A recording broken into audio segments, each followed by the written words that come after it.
Now, earlier at the start of this lesson, I told you the objective of today's lesson is really to focus on the logic flow. Okay, you have the scale of feet now as a technique to build your body paragraph, but you have to make sure that you, in a way, arrange your sentences or you develop your argument in a logical manner. Okay, so the use of why, all right, this little word why, is important because it forces you to think a little more deeply about what you have written and to justify. Justify means to give a reason for something, all right? So ask yourself why. Okay, when you write something, okay, why do I say this? And after you have written your reason, why again? So if you keep on asking your, in a way, whys, you're forced to come up with a, well thought through, in a way, coherent piece of argument to sustain your claim.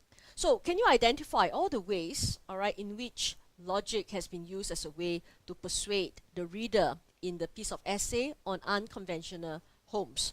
All right, now let's look at the example of the floating house. As you can see, floating house is part of the feed.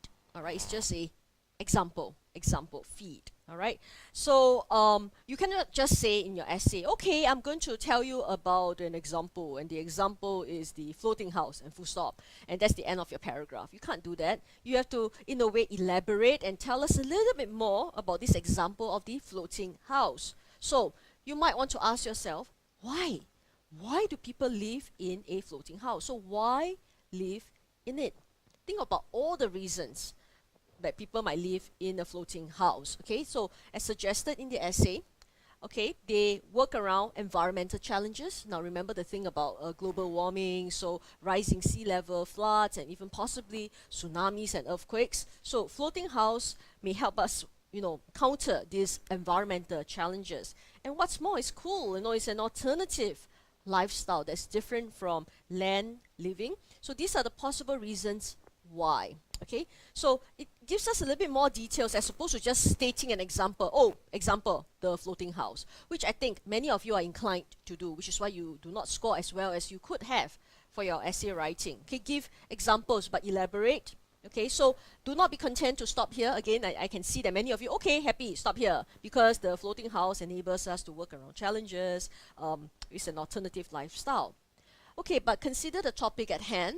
It is about conventional, or rather unconventional homes. So why is your suggested example, the floating house, a viable means like, yeah, possible to do, okay, alternative or option to conventional housing? So again, you're forced to further explain, all right, what do you mean by work around environmental challenges?